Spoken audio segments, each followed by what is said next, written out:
Good evening, everyone. Today, Zera Shimshon Shiur is being Lila Nishmat, the Zera Shimshon. We'd like to thank Torah Anytime, as well as Shul.com, as well as Sharei Ezra for hosting this event of the Zera Shimshon, Rav Shimshon Chaim Nachman Michal Nachmani, who gave a Havtacha. Anyone who learns the Sefer will have tremendous Yeshuot, and we ask that Hashem grant this tremendous tzaddik to be the tzinor, to give bracha to everyone who needs their Yeshuot.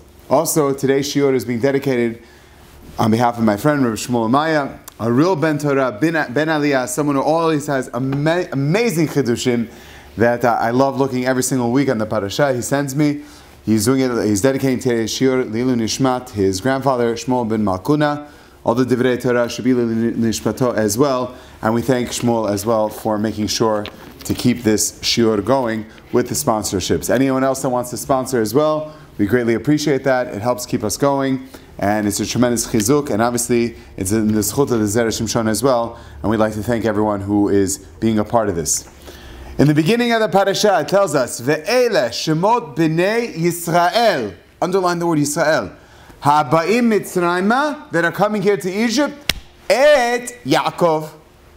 Now we know, when HaKadosh Baruch Hu gave Avraham his name, he says, Lo yikareh shimcha od Avram. Don't call it Avram anymore. It's Avraham. So much so that some Rishonim say for one word to call Avraham, Avram, they're over naseh, because HaKadosh Baruch Hu says, you have to call his name Avraham. It's a new person, new mitziut. Like Sarah is Sarah. It's a new mitziut, a new person. So the question then is, sometimes you call Yisrael, sometimes you call Yaakov. We know, the Midrashim tell us, when it's a very low level, that's Yaakov. But Yisrael is Sarita Aleichem Batuchal. You struggle with a God. Saro Sheleisa Batuchal, and you overcame that. That's Lashon Srara. That's a Lashon, an expression of dignified, being a melech, somewhat of a princely type of person, stature. It represents something very amazing. So Yisrael is a higher madrega. So it makes sense. Ele Shemot B'nei Yisrael. These are the names of Yisrael. Klal Yisrael, we call them. Eretz Yisrael. Well, so what's it doing? Et Yaakov. Why does it say Yaakov? You're just going from the high and then whew, you drop it. What is this? A roller coaster ride? Like, what's going on over here? What's with the drop? Ask the Zera Shimshon, I don't understand. Miman Nifshach, he says. If it's Yaakov, it's Ele Shemot B'nei Yaakov, Et Yaakov. And if it's Ele Shemot B'nei Yisrael, Et Yisrael. What's Et Yaakov? It just doesn't go. The juxtaposition doesn't make sense. Very incongruent one with the other. Says the Zera Shimshon. He says, could be HaKadosh Baruch Hu is telling us the following. When HaKadosh Baruch Hu told Yaakov Avinu, Anochi ered imcha mitzrayma, don't worry, I give you Havtacha, a promise. I myself will go down with you. Shechina Tosha is going to go into Galut as well. I'm not going to be here in Eretz Yisrael. I'm going to go with you wherever you go. Rabbeinu Sadio Gon used to always say very famously, the reason why Dafka HaKadosh Baruch Hu gave the Torah in Har Sinai, not on Har Moriah, or on any other of the grand, big mountains in the world, is because Dafka had to be in a midbar to say, we don't really care about where it was. The point is, Torah was given to us. Wherever we go, the people who keep Torah, that is Am Yisrael. We're not necessarily tied to a land, or we're not tied to a locality. We are tied to the Torah. And that's why we're tied to HaKadosh Baruch Hu wherever we are. And this explains, I honestly had a very hard time understanding this, because many people say, Medinat Yisrael is a wonderful place, it's a homeland for us to be. But you look, it's very sad to see the gezerot that they give on the Charedim. People are Shomenei Torah Mitzvah, like, what are they doing? Why are they doing? The answer is because they're tied to nationalism. It has to do with specifically the land, and you don't have to do anything else. Zeo, I just have to keep being in the land, that's my mitzvah. Shabbat, kashrut, no. Taharat HaMishpacha, chas v'shalom. But we know what makes the Am HaNevcharet, the Jewish people, is Torah, like Rabbeinu Sadia Gon says. HaKadosh Baruch Hu is the same thing to you. I'm not tied to the land of Eretz Yisrael. Of course, you can keep mitzvot hatuluyot ba'aretz. That would be a tremendous zechut if someone could be zochet to be in the Holy Land. But ultimately, Hashem says, I will go wherever Yaakov, the symbol of Torah, is. The symbol of Torah, I'm going to go wherever you go. Anochi ered imcha mitzrayma. I'm going to go down with you. V'anochi elcheh gamala. And I'll also come up with you. Don't worry about it. Says the Zera Shimshon, everyone knew about this Havtacha that HaKadosh Baruch Hu gave Yaakov. Yaakov told everyone about this. But they were worried, and they said, wait 1 second. Maybe the Havtacha only is on Yaakov. It's on Yaakov, meaning the lower Madrega, the Galut Jew. The Jew is in Galut. This person who's stuck, what else could he do? So he's got to sort of slosh through the Galut. When the person passes on, go back to Eretz Yisrael, Rahman al-Istan, and then move on. But for it to continue, therefore the Pasuk says, no. You have to remember, Eil Shmot B'nai Yisrael. This is B'nai Yisrael. We're talking about the highest Madrega possible. Et Yaakov. But you know how they made it out? They made it out because they made themselves humble. They weren't in people's faces. They made themselves Yaakov, very humble, with humility, not gava, and saying, I'm in Galut, what could I do? A person has that mindset of the HaKadosh Baruch Hu is with me, and yet I'm Yaakov, they're going to guarantee a geula. They're going to come out. And that's the idea as well, that it's stressing. Vayamat Yosef v'chol echa v'chol adorahu. Yosef and all his brothers. Why is he encompassing all that? Because Yosef represented this idea that he was worn down from doing everything for the people. So, because he was worn down doing everything for the people, v'chol echa v'chol adorahu, everyone said, oh, we're riding on the coattails. Look, Galut is not that bad. Meanwhile, the only reason why it was so good, Kaviyachol, was because we had that connection of Yosef and the brothers in Eretz Mitzrayim, that the Jewish people were able to maintain that connection to the past, have that Masorah, and hopefully guide them for the future. But unfortunately, that didn't work. And says Zera Shimshon, that's why he's called Yaakov. Although it's Yagel Yaakov Yismach Yisrael. Yaakov in his Madrega, he's also happy as well. Just like Yisrael is. There's different levels, Gila and Simcha. But he has the happiness as well. He has some Simcha as well. But he's Yaakov. He represents this idea of having humility, going through Galut and understanding his place. And therefore, we see from this, says Zera Shimshon, it starts off, Ele Shemot B'nai Yisrael. Remember who you are. But Et Yaakov, at the same time, still be humble. Don't be arrogant. Don't be super proud. Be proud as being a Jew, Yisrael. But Et Yaakov, remembering you in Galut. Remind yourself every once in a while that until Mashiach comes, a person should not be so 100% comfortable. You see this idea that when a person makes sure that they stay humble, HaKadosh Baruch Hu will give you bracha and whatever it is. And I'd like to share with you 2 stories. One story is more of a serious story, but shows you this idea of remaining humble. And the second story is more of an amusing story. They say it as a joke, but I believe it's a real story. But it's again the same idea of staying humble. The first story took place in the 1800s. The Ostravitzer Rebbe, he was known to be a tremendous Baal Mofet, someone who was able to look at people and tell them unbelievable things. Tremendous Yarei Shemayim, tremendous Talmid Chacham. And the story goes is that there was somebody who was having a very difficult time having children. And he came to the Ostravitzer Rav, and he says, Rabbeinu, please give us a bracha, give us a blessing that we should merit to have children. It's been many years we haven't had children. And every time the Ostravitzer Rebbe used to tell them, keep praying, until finally it got to a point that the family just said, okay, listen, we've been praying and praying. We need the Rav to be mitpalel. So the story goes, is that he was already an elderly man, not well at all. And they came to the Rav and said, Rabbeinu, please give us a bracha. This should be the year. And not only should this be the year, but this should be the year that if we have a child, the Rav will give the name of the child. So the Ostravitzer Rebbe was very weak at that time. He says, I give you a promise that Bezat Hashem, this year will be the year. You will have a child this year. And Bezat Hashem, you will name the child based on whatever that week's parasha has to do. If that, whatever the name, a name from that week's parasha. Okay, fine.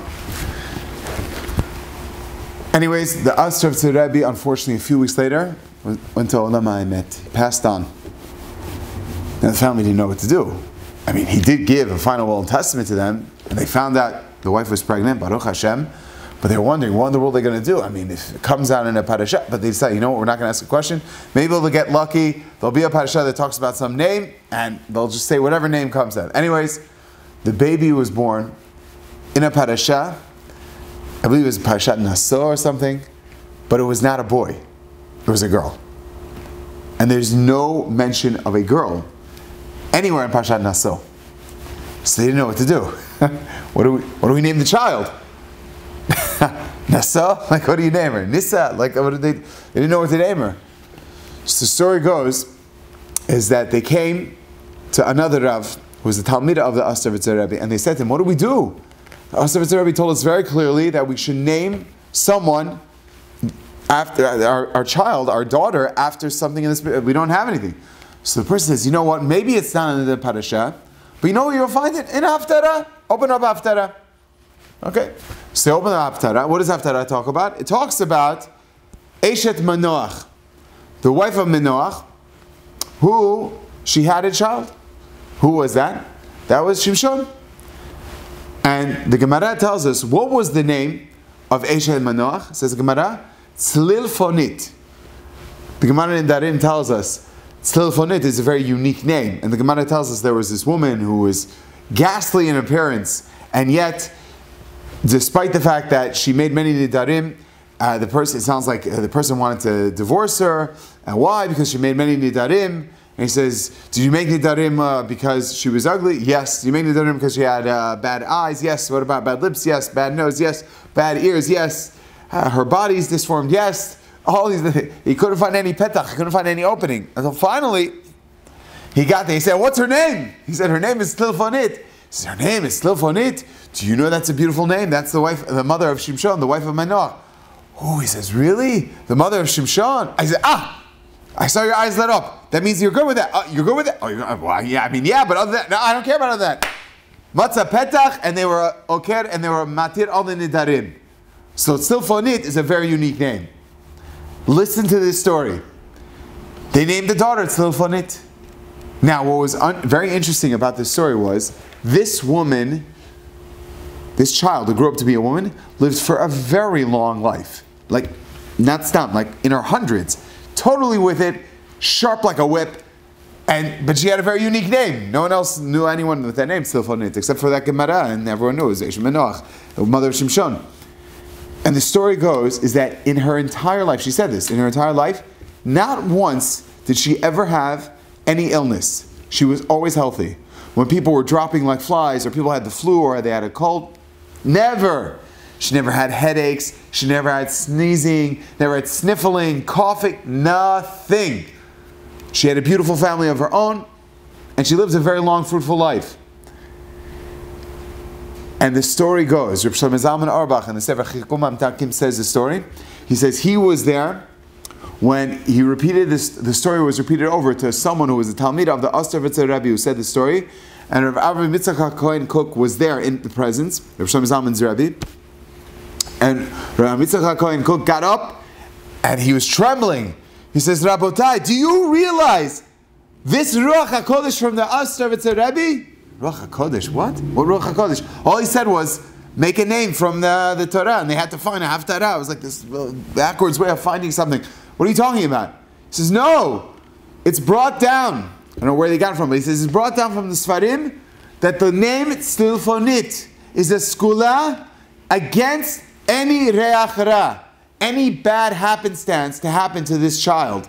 It will never befall because it has a unique name. The name itself will protect the child.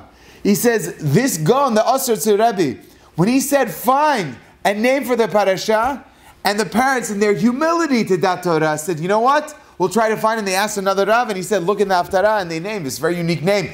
Not many girls, if any girls, had that name. It was probably very unique for her, and I'm sure some people probably poked fun of her, but yet, she had that name.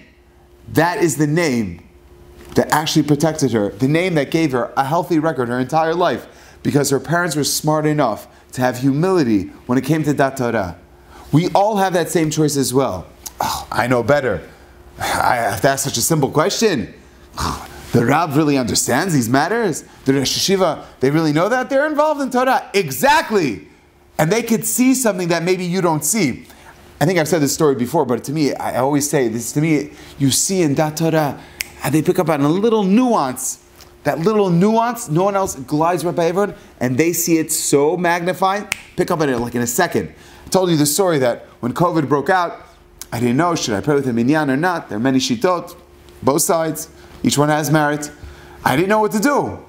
So my good friend Matisio Lastman, who lives on 25 Rashbam, or 21 Rashbam, literally down the block from Reb Chaim Kanievsky Zatzal. So I asked him, I said, can you please go into Reb Chaim and ask him what I should do? I literally don't know what to do. So okay, I'll ask him. Anyways, he came back and he said, I asked Reb Chaim, I told him, you're Rav in a bit knesset, what should you do? He said, let people know that you're praying in a minyan. It's not your minyan, it's not Yehoshua Sova's minyan. You're praying in a minyan in Miami Beach. And that's what you need to do. You need to pray with a minyan. It's important for you to do that. Okay, the Rav said that, I have to listen. What bothered me greatly was, I heard a few weeks later that someone who's mamash my age, he came to Reb Chaim Kanievsky and said, since I am 12 years old, I've never missed a tefillah b'tzibur in my life. Ever. I have a streak of 30 years. I want to ask the Rav what I should do. Should I pray with a minyan or not? You know what Reb Chaim Kanievsky said? I guess your streak is going to be broken. That bothered me greatly. 30 years straight? I mean, that's amazing. What a feat. Who could say something like that? Imagine arranging your whole trip and everything so you could pray with a minyan. It's amazing. I wish I could say that on myself. Halavai. My Rebbe told me many times I shouldn't go pray with a minyan for certain circumstances, for whatever it may be. I asked my Rebbe beforehand. But a person could say that for 30 years that they haven't missed a minyan. Reb Chaim Kanievsky understood. When Yehoshua Sova asked the question, I was asking, what should I do? I'm really asking, should I pray with a minyan or not? I'm asking about minyan during such a time of a magefa like that. And that was his answer. You want to know minyan? Yes, you should go to minyan. But the other person, he wasn't asking minyan. You know what he was asking? He was asking streak. I happen to have a streak. It happens to be associated with the religion called minyan. But I got to have the streak going because I have to maintain my streak. Chaim Kanievsky goes, you're not asking about minyan. You're asking about your streak. It's time to break the streak. Nothing to do with minyan. That's chachamim. They pick up on stuff. You have to have humility when you go to them. Be mekabel what they say. They may say the very thing that's very difficult for you to do because that's your nekudat bechira. That is where you struggle with, and that is what they're going to pick on, and that's where you're going to have your greatest strength. That's where you're going to have your greatest beracha. It's like a personal trainer for spirituality. It gets you up to speed to where you really need to be. Rabbi Victor Miller used to say, he said in his career of being a mashgiach in Chaim Berlin for 19 years, he said only 2 boys ever came and went to him and said, mashgiach, hit me hard. Whatever the mashgiach sees in me that I need to fix, I want to do. I want to listen to what the mashgiach say. 2 boys, 19 years, talking about hundreds of talmidim under his care, and only 2 asked, with your perspective and your keen eyesight, what is it you could tell us about us that we could better ourselves? Because they cared about themselves. We should care about ourselves too. Have that humility also. People could notice certain things. Maybe they're too shy or they feel it's not their place. But if you really want to be a successful human being, you got to go through that test and ask someone, lay it on thick. Tell me what you think I need tikkun about. And someone who really cares about you will tell you. Okay, you want me to tell you? I mean, I'll tell you. And it may be uncomfortable, but you know something? That's people who care. People who care will tell you the truth. People who care will notice something that you're like, what? I don't do that. And sometimes you look back in the reel and you see, yeah, I actually do that. Then you fix yourself and you become a better changed person. And that's what we're all here for. You have to have that humility. Remember Yisrael. Remember you're on a high madrega. But also remember Yaakov. Remember you still have humility as well. This is a more humorous story. The story goes that one person came into the tavern, came into the local inn where there was a tavern. They had a bar. And anyways, he walked in and he noticed that there are a lot of people there. People were having a good time. He walks and he sits down. He's about to have a drink. And suddenly he sees a very religious Jew in the tavern.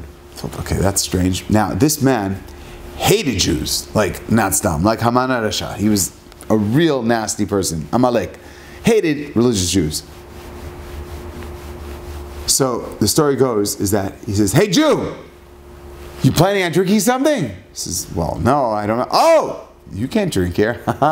Okay, turns to the bartender. "Bartender, I want everyone in this room to have a drink except for that filthy Jew." Bartender goes, "Okay."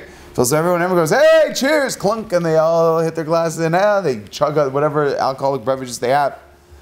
And the Jew's just standing there, like, bewildered. He says, how does that feel?" He goes, "Okay." So he saw he wasn't getting under his skin. Suddenly he turns to the maitre d' and says, "Excuse me, sir or madam, whoever was in charge of the food." He says, "I want you to give everyone here in this inn, in this tavern, whatever they want, their heart's desires. I will pick up the tab, except for that Jew." Suddenly the Jew breaks out into a big smile. Now he's getting really upset, this non-Jew. He goes, "What in the world? First I said everyone's getting a drink except for him. Now I'm feeding everyone except for him. I'm picking on him." And he said, "What's so funny, Jew?" He says, "Nothing's funny." He turns to the waiter and says, "You know what? We paid for the drinks. We paid for the food, the main course. I want to pay for everyone's dessert and another round of drinks. All on me." Hey, everyone took their glasses, clink, cheers. Everyone's having a great time. And suddenly the Jew is laughing hysterically. And this non-Jew goes to him and says, "Jew, what's so funny? Why are you laughing? I just paid for the drinks twice. I paid for the main course. And I paid for the dessert. You're not drinking or eating? Nothing. What are you even laughing for? This is not funny. You see clearly I'm not giving anything to you." He says, "You fool, I own this inn and tavern." Because the Jew kept quiet and became humble, he didn't say anything, this fool was giving him more money. And then suddenly, when I heard this story, it hit me.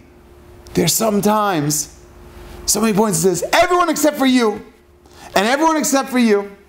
And you go, "Oh my gosh, rejection. What's going on over here?" You don't realize that Kadosh Baruch Hu is gathering all those zechuyot, all those merits in you, because of you, in honor of you. There's going to be on your tab. You're going to be such a wealthy person from that.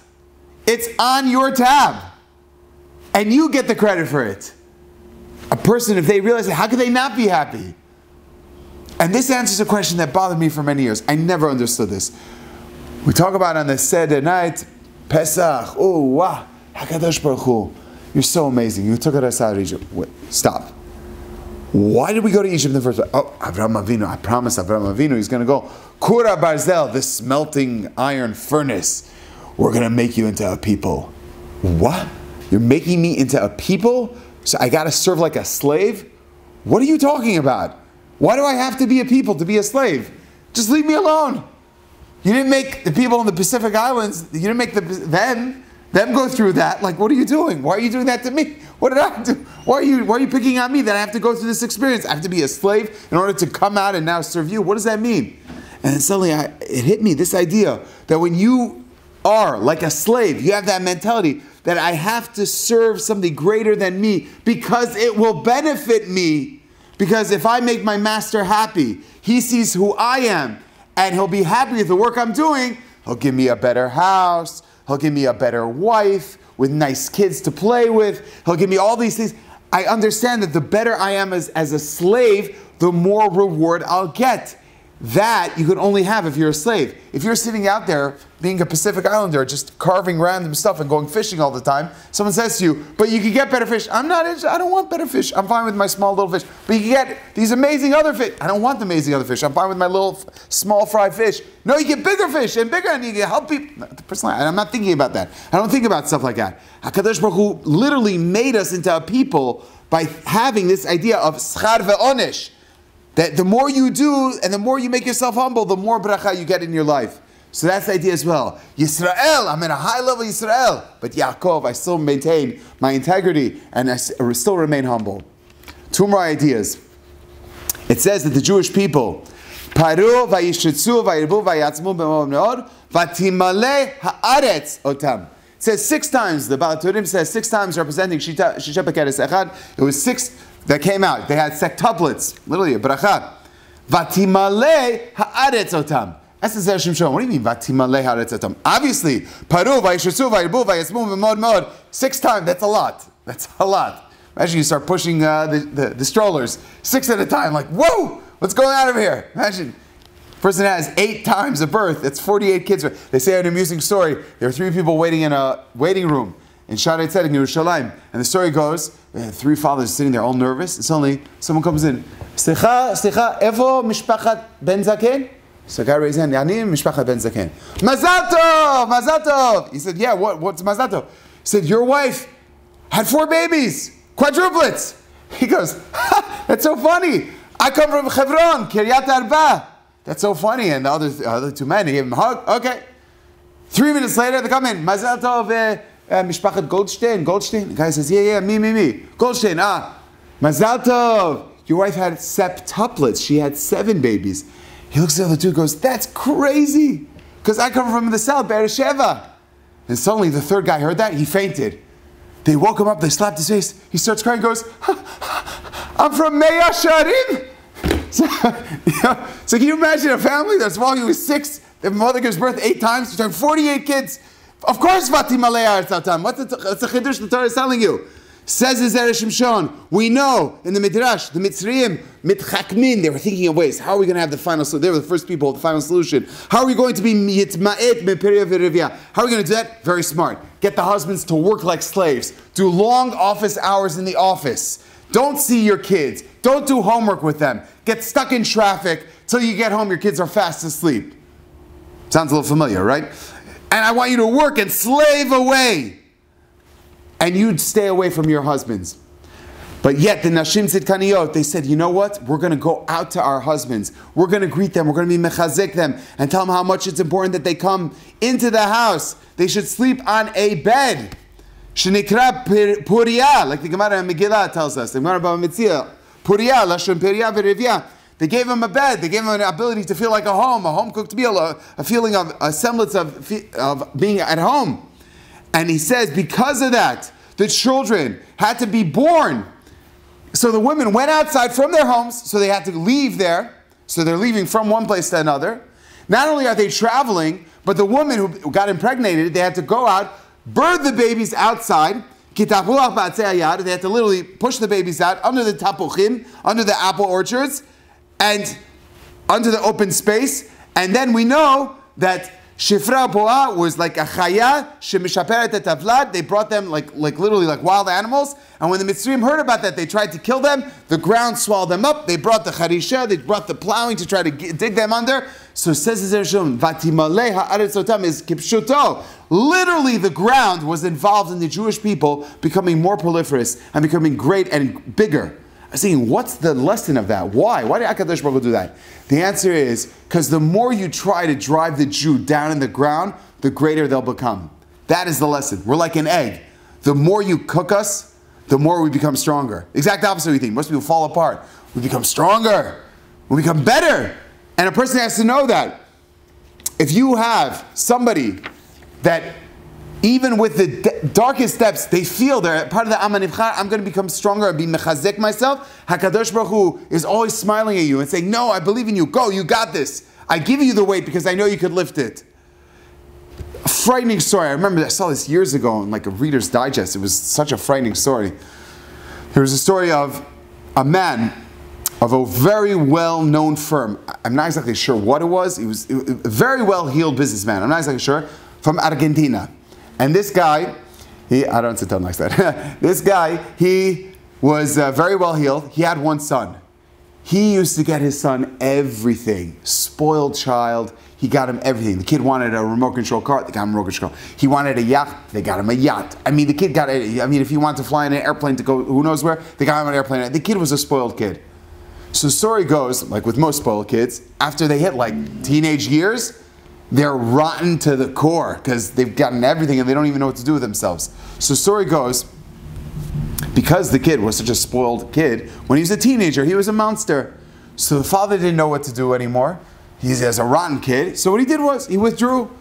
He had nothing to do with the kid. Anything that he said to the kid, it was either not good, not enough, and he's like, the kid's crazy. Hopefully when he matures, becomes an adult, then we'll have a relationship. I can't talk, the kid's crazy. And he had nothing to do with him. He always walked on eggshells with his kid. But he basically had nothing to do with him. One day, he's in his office, and he sees a bunch of people are having a great time in the conference room. He walks in and goes, hey, what's going on? He say, boss, we wanted to give this to you. And they come, and they give him a smiley sticker. He goes, what's this? He says, boss, this is not for you. We're doing Spread the Happiness Day. He says, Spread the Happiness Day? What does that even mean? He says, we want you to take this sticker and give it to somebody that you cannot stand. Somebody that really drives you crazy, gets on your nerves.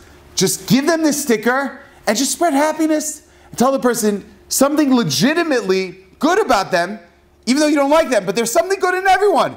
And when you say that to that person, maybe you'll change this person and you'll change yourself too. You'll make the world a better place.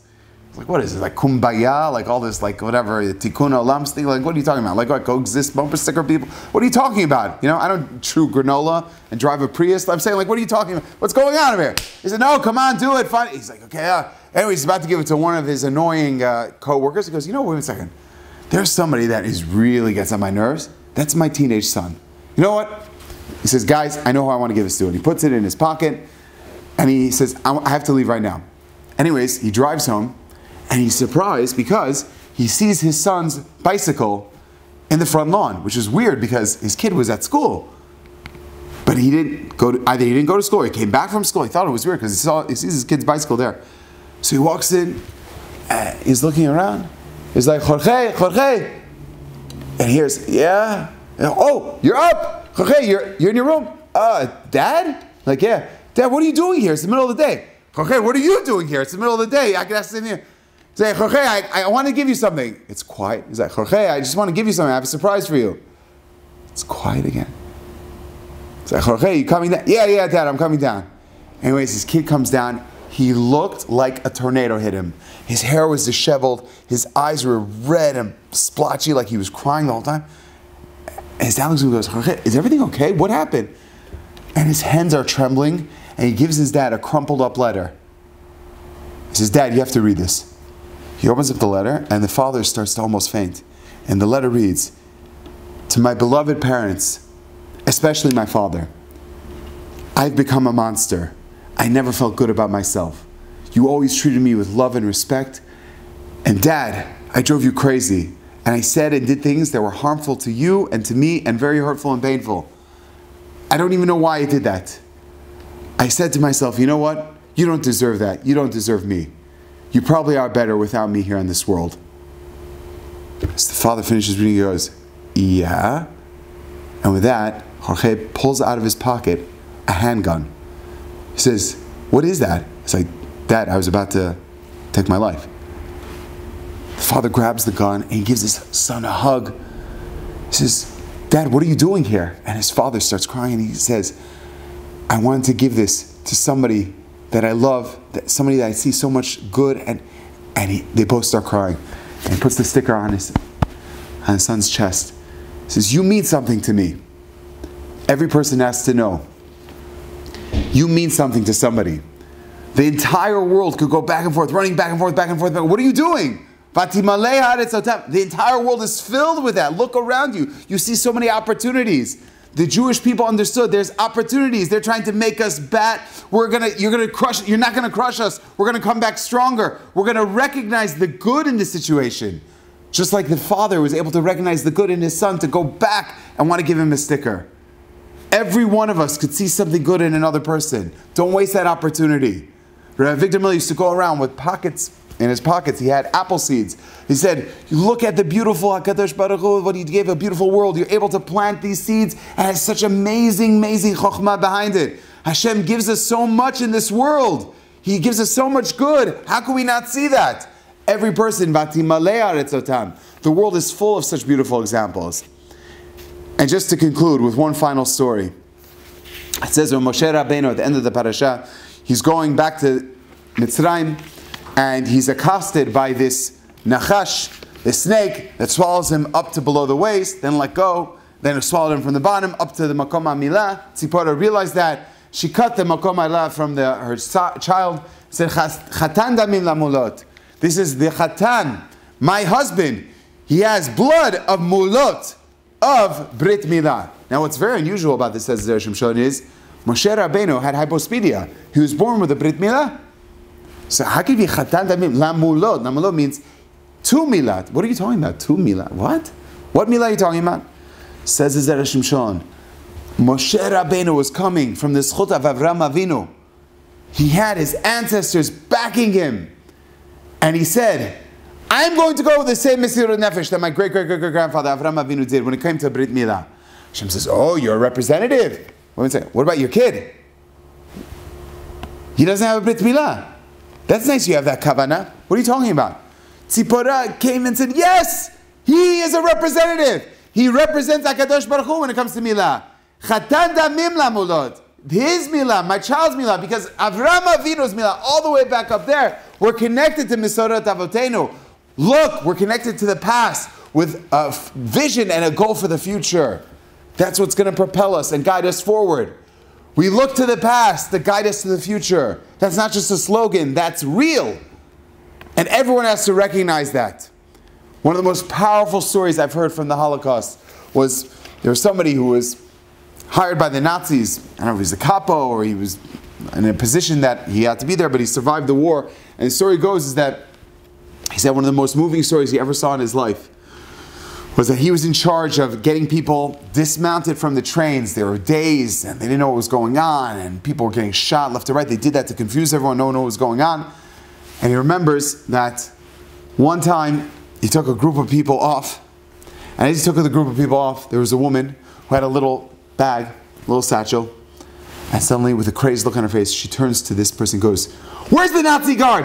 Where's the Nazi guard?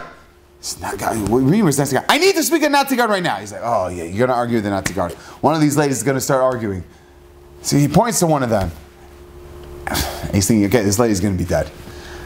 She goes to him and says, Herr Kommandant? And he says, yes, filthy Jewess, what do you have to say?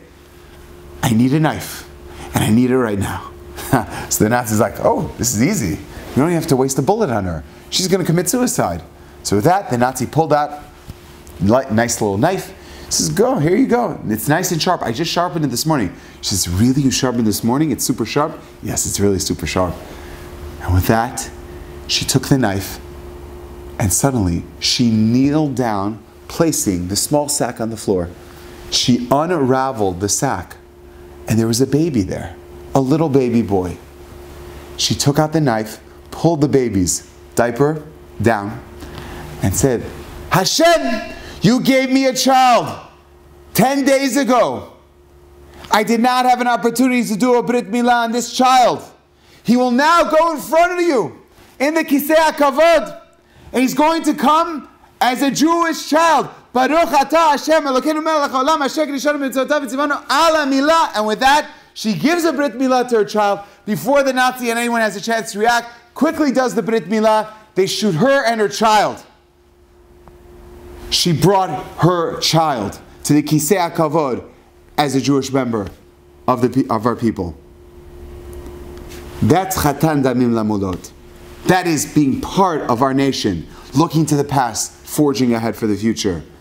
Look at all the Mesirut Nefesh that our ancestors had to go through for a Brit Milah. You're maiming the child. That's so cruel. Hashem told us to do this. That's the only reason why we're doing it. I told somebody, I remember the first time I learned the story of Amalek, it really bothered me. I said, how am I different than Eichmann Yemach Shemam? I would say the same thing too. Why did you kill this Amaleki? Ich bin a soldat. I'm a soldier. I was just following orders. The Harvard Project, where they had someone with a lab coat standing over you, press the button, you're administering shocks till you kill the person. I'd be a prime candidate for that, 100%. The Chacham tells me to do it, I would do it. But you're killing the person. I'm just listening to Dat Torah. They told me to do that. You're a mindless robot. When it comes to Divrei Torah, yes. So that it bothered me. I've seen myself. 1 second. I'm no worse than a Nazi, Yemach Shemam. So somebody told me beautiful. He said, the genocide against Amalekim is not genocide. That's Milchemet Hashem. They had a special Avdacham. When they went to the war, they remained tzaddikim. Because to them, it was, whether they were doing this or they were doing that, it was the same Mesirut Nefesh for Hashem. I'm doing it for you, Hashem, no one else. And a person has to recognize the genocide you're committing against Amalek is not genocide. It's a mitzvah for Hashem. That's the difference between us and the Goyim. The Goyim do that because their leader told them to do that. Basar v'dam. Who is he or she? They're nobody. They're a human just like you. They're mortals. HaKadosh Baruch Hu told us to do this. So that's the difference. And Borei Olam tells us, you connect yourself to the past to forge ahead to the future is going to be oh so bright. We have to recognize that and thank Hashem that we're part of the Am HaNivchar. So again, we spoke about this idea of being part of Yaakov. Even though you're Yisrael, you could have both. Oh, I forgot to say this idea. My son, Asher Tzvi, had an unbelievable chidush.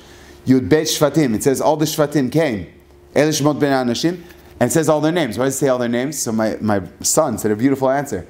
Why are we saying all 12? Because if you take Yud Bet Shvatim, flip it, it spells Bet Yud. Be in Aramaic stands for house. This is the house of Yaakov. This is the house of Yisrael. We stand on the merit of all of them. We know Bnei Yisrael, but at the same time we're Bnei Yaakov. We have a mission, but with humility at the same time. Let's not forget the story of Tzlil Fonit and how Rav Kook got up and said, what unbelievable chachma that Asher V'Tzerav had by telling them to name after the parasha. It literally saved this kid's life, that she had a tremendous arichut yamim. Let's also remember that humorous story of the anti-Semite who said, everything's on me, multiple drinks, multiple food items, and this Jew's sitting there. What do you mean? I'm making it worse for you. I'm hitting you and hitting you and hitting you. No, you fool. You're adding it to my tab. You're actually making me better. We have to look at Nisyonot HaChaim the same way too. You're making my tab that much better. Thank you. We said the idea, Paru ve'ishitzu, v'yimalea aretz otam. The land literally got full of them. What does it mean the land got full of them? There was so much that we were doing. We did not get beaten down. We kept on going. We saw the good in what a situation could be potentially bad. That good is what carried us through. We said that story with the Argentinian businessman and how he literally saved his son because he thought, I want to give this smiley face sticker to my son to save his life and make him feel good about himself. I see the good, even though it's shrouded in bad. Rav Victor Miller used to go around with apple seeds in his pocket to show us, Vatimalei aretz otam. You look at the beautiful earth all around us. You see such chokhmah, such wisdom, how the world continues to go. Klal Yisrael will continue to go as well. And finally, this idea, Chatan damim lamulot, that you have, that you're from the past, forging ahead to the future. Lamulot, Lashon Rabim, Avraham, Moshe, your future children, everyone. We have the Brit Milah with us. That's going to carry us as a Jewish people. We are mevatel ourselves to HaKadosh Baruch Hu. That story with a young woman and her baby, she brought him back to Kisei HaKavod as a Jewish child, a member of our illustrious forebears and the future as well. HaKadosh Baruch Hu should grant every single one of us the ability to forge ahead, looking from the past to go into the future. And Bezat Hashem, HaKadosh Baruch Hu should grant every one of us a tremendous bracha and tzlacha in whatever we do. We should all be zocheh to Mashiach Tzidkenu, B'mheira v'yameinu, Amen v'yamen.